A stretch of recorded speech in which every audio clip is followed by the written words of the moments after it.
welcome to From Delco to Harrisburg with Representative O'Mara.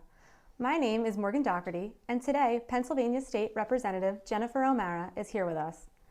Jennifer is currently serving her second term as state representative of the 165th Legislative District and has been working tirelessly over the past year to serve her constituents in the wake of the coronavirus pandemic.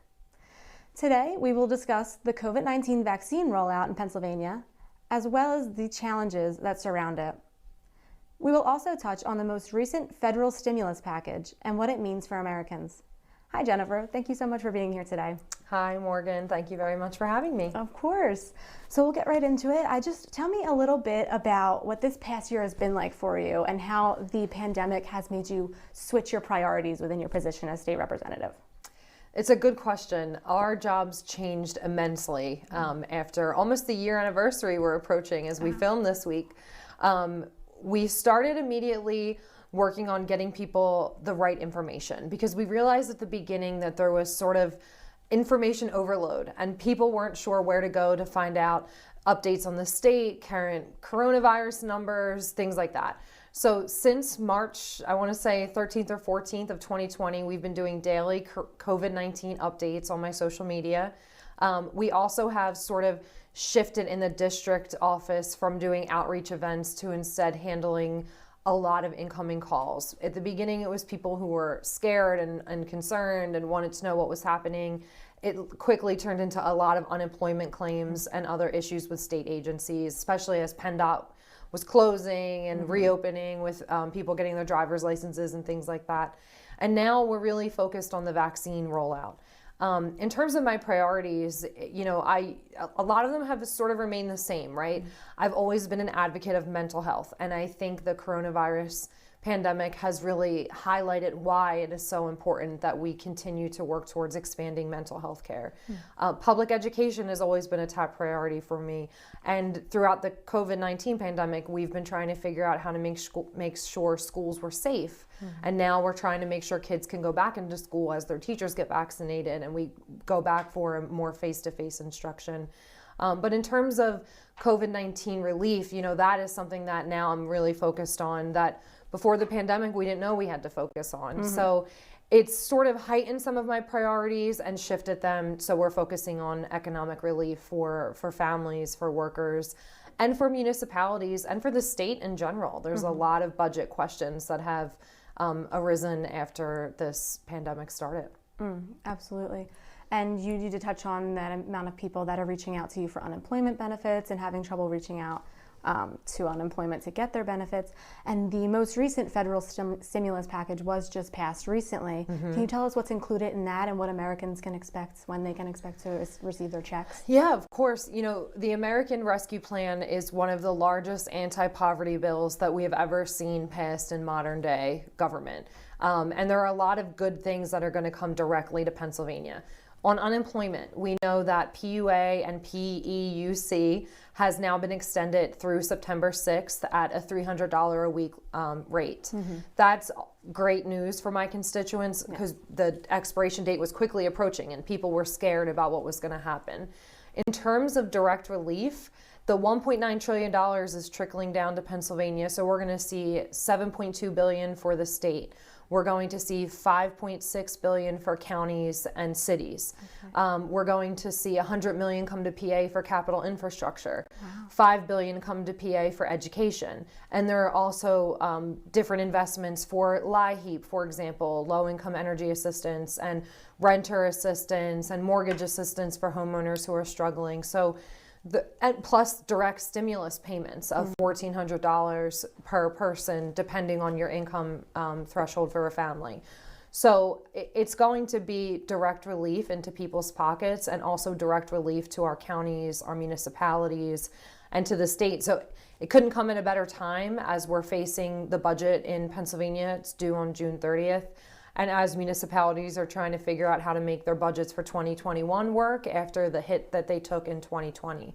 But in terms of the unemployment, we're really excited to see that get extended. And now that the bill's passed, we have to wait for the U.S. Department of Labor to give us insight about how it's going to how it's going to flow for people. But it's great news all around, and I think everyday Americans are going to feel this relief, and I think that was the biggest goal of the folks in Washington. So I was really glad to see this happen. Yeah, absolutely. So when your constituents are having trouble reaching unemployment and they reach out to your office for help, how can you help them? What do you do in that situation? Yeah, it's a good question. So I do encourage people to reach out to us if they are having issues with unemployment. They can contact me via email or telephone. And what we can do is, and I always tell people, we don't even have a direct phone number to unemployment. However, we can put in legislative inquiries for people. So we take some information and we then send it to the unemployment office using this system they've created for legislative offices. When we do that, it will force unemployment to look at your claim and pay attention to it. It still takes a couple of weeks, but we have been able to get thousands and thousands of dollars back to people by getting their unemployment benefits paid out. And we're also able to help answer a lot of questions because we know it's a really confusing system. Our staff has essentially become unemployment staff without, without the training, but they've really worked very hard over the last year. And now my chief of staff can answer almost every question I throw at her about unemployment. So I do encourage people to take advantage of that. And if you're watching this and don't live in my district, any state representative or state senator can do this for you. So don't be shy, reach out. That is what we are there to do. Absolutely. Now, as far as the federal stimulus package goes, when can Americans expect to see those $1,400 checks? That's a good question. We expect it to come in weeks, not months. Because they're using information from 2018 or 2019 taxes, it's already there, and the IRS will be able to figure out how to get that to you using the same way that they pay you for your tax refund. Right. I did reach out to Representative Scanlon's office prior to this interview because she is our federal representative for Delaware County in Washington. Okay. And her office can provide guidance if your check doesn't arrive, or if you still are waiting for the $600 check from the last stimulus. They can go over how you can claim that amount on your taxes this year when you're doing your 2020 taxes in 2021. Okay. So we're expecting it to come sooner than later. There will be more information as the bill continues to, it's getting signed and as it rolls out. But people are going to see that before the summer.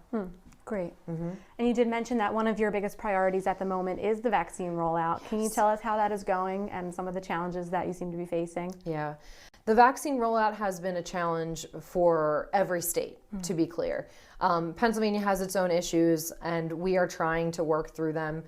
One of the biggest problems that I see in the system is that it's very confusing for people to sign up for a vaccine. In Delaware County, we have 26 different providers that are administering vaccines, and that means there's 26 different wait lists that you can get on.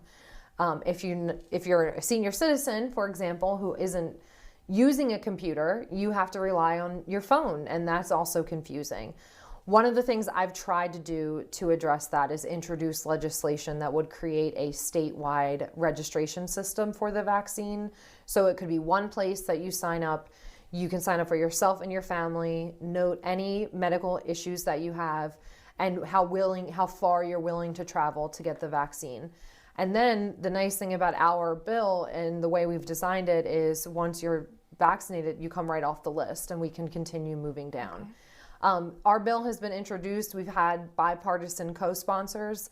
Unfortunately, I don't know if and when it will run, but we're going to keep working on that. Another issue that we're dealing with is supply, and if the supply is being distributed equitably across the state. Right now, my priority is making sure that we get through phase 1A as quickly as possible because it's a life and death situation. We need people in phase 1A need to get vaccinated as soon as they can. So I've been working with county officials and state officials to, put pressure on the Department of Health to make sure that here in Delco we're getting the right amount of vaccine that we deserve based on our population. And I keep reminding everyone in the Department of Health that COVID-19 hit the southeast area of Pennsylvania the hardest. That means we need to pay extra attention to make sure that we are fighting to get it right. So I know it's very confusing for my constituents. We try to answer as many questions as we can. We're encouraging people to call us, or the Delaware County has actually established a call center that you can reach out to. If you need that number, call my office. We can get it for you. And they can sign you up if you call that call center if you don't have a computer as well. So that's a great thing. I know Delaware County is also working frantically to make improvements on our own system. And so as we see J&J, the Johnson & Johnson vaccine, come in greater supply, and we know Pfizer and Moderna are also going to increase their supplies to the states, we are going to get everyone vaccinated. And I think once we get the supply, it's going to happen pretty quickly. But for now, it's my job to make sure that we're getting the right vaccine amount here, and then we're distributing it as quickly as we possibly can. So at the moment, where could somebody start if they're trying to find the vaccine? I know you said you introduced your bill. It's not passed yet. Yeah. So how would somebody start? Well, they can go on to delcopa.gov, the Delaware County website, find the COVID-19 page, and there is tons of information about the vaccine.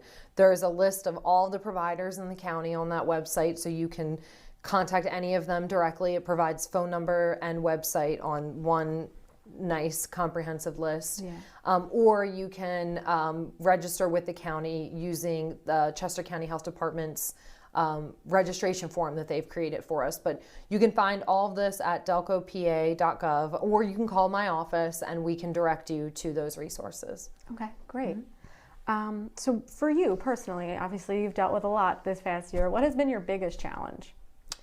Trying to get it all done in a day. I'm still looking for that 25th hour in a day. You know, our demand for constituent services has increased greatly. And so I'm at the office answering phones, trying to stay on top of my email, because as I think more people know who I am, more people realize that I'm here to help, and that my office is here to help, and we will go to great lengths to make sure we get you what you need. So I'm just trying to keep up. That's really been the biggest challenge. And for the beginning, which we're now back in the office, we've been back in the office since last summer, but those beginning months of 2020 when everything shut down, you had to figure out how to work from home. And that was challenging to make sure my staff had the right technology. We basically converted all of our houses into call centers, so we were forwarding our phone. We answer the phone live, and that isn't something that all offices are doing right now. So a lot of times we're getting calls from people even outside of the district because they know they can reach us. And trying to balance work and some sort of life beyond work is a big challenge. And I probably I'm not doing a good job at doing that. So I need to figure it out now, especially now that we're getting into warmer months, and at least taking a walk at the end of the day is something I need to try and prioritize for myself, because I talk a lot about mental health. And I think it's important that I take care of my own mental health as well. And my staff, I'm very concerned about the amount of work that they've been taking on. So that's been a challenge, but we really enjoy our work. We like helping people. It's the best part of this job. So I'm going to keep working as hard as I can until we're in some sort of new normal, which is coming. You know, you can see the light at the end of the tunnel, very hopefully. And I think that we're all looking forward to that. And I think the summer should be a nice time for everyone, especially as more vaccines arrive. And we now know with the CDC guidelines, if you're vaccinated and your family members are too, you can get together, you can hug each other again. Oh my gosh. I know, I can't wait to see my mom and my grandma. And so I'm really excited for what awaits us. Yeah, definitely. And like you said, finding that work-life balance is very important.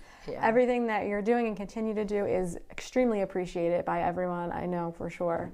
But I know that speaking to your constituents face-to-face was a big thing for you. You made it a point each week to sit down with your constituents if they had any concerns. So how has that transition been for you? How are you communicating with them about their issues now? Yeah, you know, I really miss having events. That was something that was sort of signature to my office. We held 3, 4, 5 in-person events a month. We used to have senior breakfasts and open houses and town halls. So I've tried to continue that as much as I can online. We have Zoom events. We have them on a range of topics, from unemployment questions to vaccine town halls, mental health town halls online. I also have taken to setting up Zoom meetings with my constituents.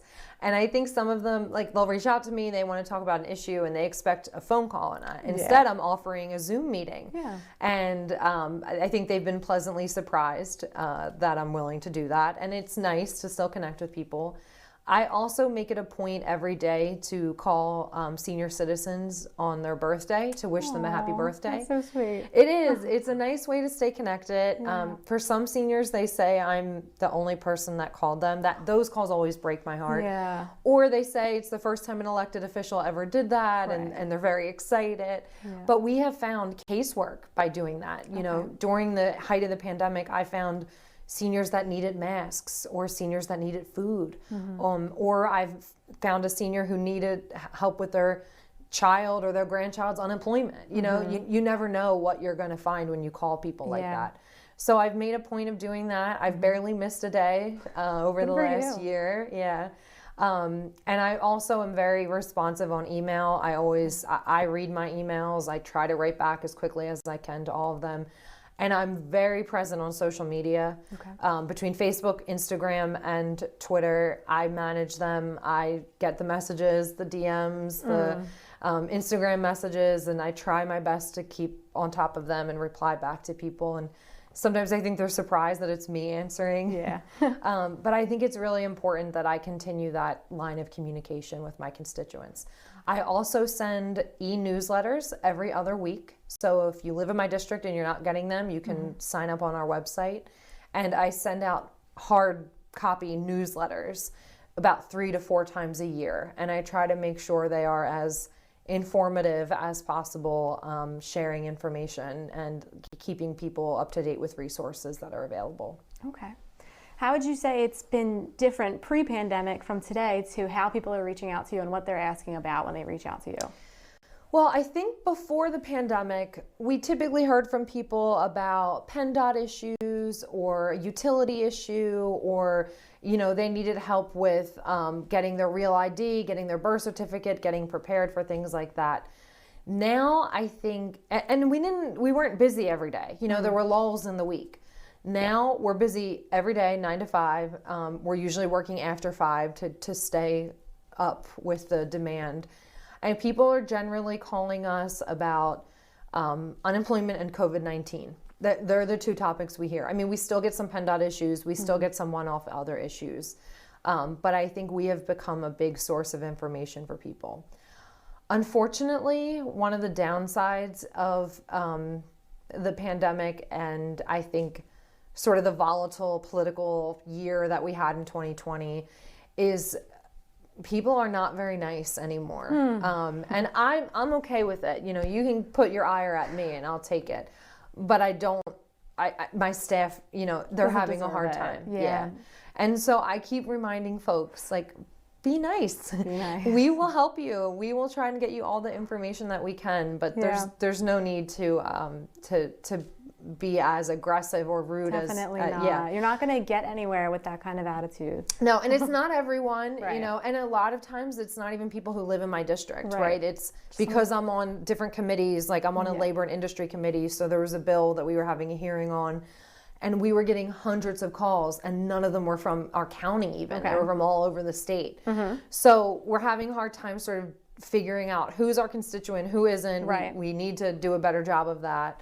And that's been a challenge. But at the end of the day, we recognize our role in state government, and we recognize that because I have worked so hard at making sure people know who I am, they also know that they can call and that we will be there and we will answer. So we're going to keep doing it, you know, and we're very much looking forward to the time we can go back to having in-person events again, because I think a lot of the discourse is different because it's over the phone or because it's via email. Absolutely. When it's in person, it's a lot easier to see eye to eye with someone, or realize that even if you don't agree, you have more in common than you realize, you know? So we're excited to move into a new normal as people get vaccinated and as we're able to gather again. So obviously you don't know for sure, but when are you hoping that new normal will arise? Do you think by the summer? I think so, yeah. And as the American Rescue Plan that we talked about earlier also includes money for the vaccine. Okay. And so President Biden has announced that by May, he expects that we will have purchased enough vaccines for every American adult. Okay. So I know it's still difficult getting them distributed and making sure everyone actually gets the shot into their arm. But I think by the summer, we're going to see some sort of new normal. Mm-hmm. We still may be wearing masks. We still may be keeping distance with people that aren't in our family. Mm-hmm. But I think we're going to be able to start having outdoor events again.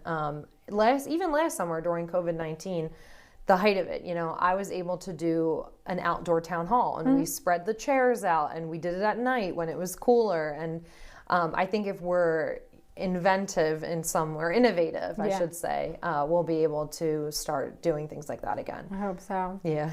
So when it comes to the vaccine, I don't know how much you know about its effectiveness, but do you know if it will end up being like a flu shot kind of thing that we'll have to get each year?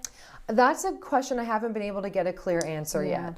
I think there is some thought that may have to happen, and we may get boosters of some kind. Yeah. But right now, I don't think the medical field knows that, we don't know enough yet. Yeah. We don't know how long the vaccine is going to stay in your system in the top efficacy that we want to see it. Absolutely. I think people should be prepared for that. Yeah. But I also think that if that does end up being the case, by that point, we will be on top of the manufacturing. We will be on top of the distribution. Mm-hmm. It will be easier to get, like it is to get the flu shot now. Mm-hmm. And I think the one positive that we have seen throughout this year is the flu numbers were so low this year. They announced that one adolescent passed away from the flu over this flu season. Yeah. And in the past, those numbers are much higher. Yeah. So, I think there is some positives that we can find. Yeah. Definitely. And I think there's some things we've learned about our own hygiene in public, in schools and buildings and things like that. And so, I'm trying to find the positives in this situation. You have to. Yeah. Because if you think about the things, how we were living pre-pandemic, it's just like, ooh, we shouldn't have been doing that. I keep watching TV shows that were filmed before the pandemic, or pictures of myself at events. And I'm like, oh my gosh, I couldn't imagine being in a room with 300 people. Yeah. I know we'll get there again, but it's funny. Yeah, to see it, it's a little jarring. Yeah. Like, where's your mask? Yeah. So I know you offer tons of services for your constituents, and you're always there to help them. What are some examples of services that people can come to you and they can take advantage of what you offer? Well, we have a notary in our office that is free of charge. So people need any documents notarized, they can call, set up an appointment, and get that taken care of. Mm-hmm. We have state tax forms, and right now that's a big hot topic. So people can call, ask for forms. We set up little packets, and then we leave them outside of our office. So you don't even have to come in, you just stop by and pick them up. We also can help folks with unclaimed property searches. So unclaimed property is money, basically, that is owed to you that's sitting in the PA Treasury.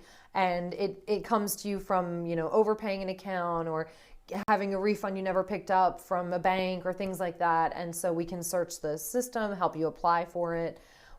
Real IDs are going to be necessary to travel domestically at the end of this year, I think as of October 1, 2021. So we're able to help get your forms that you need lined up, whether you are missing a birth certificate or, there's some other form you need to get taken care of, some name changes need to take place and things like that. And we also hold shred events. They're very popular events that we have started having. Our next one is going to be April 24th, 9 a.m. in Springfield.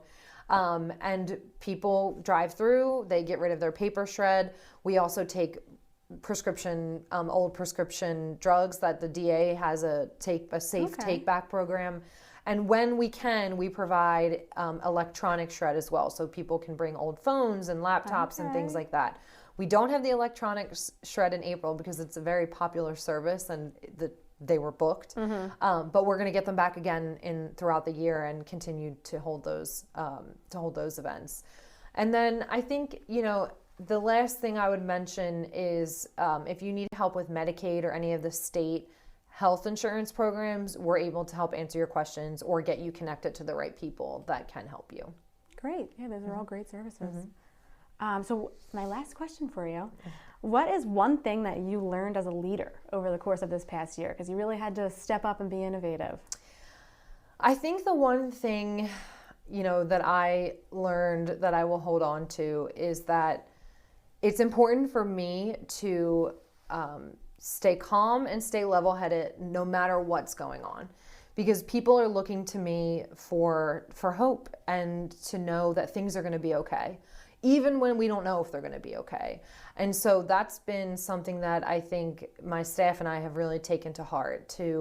We do our best to always have a smile on our face, to always try and calm the person down if they're upset, and to try to get to a solution.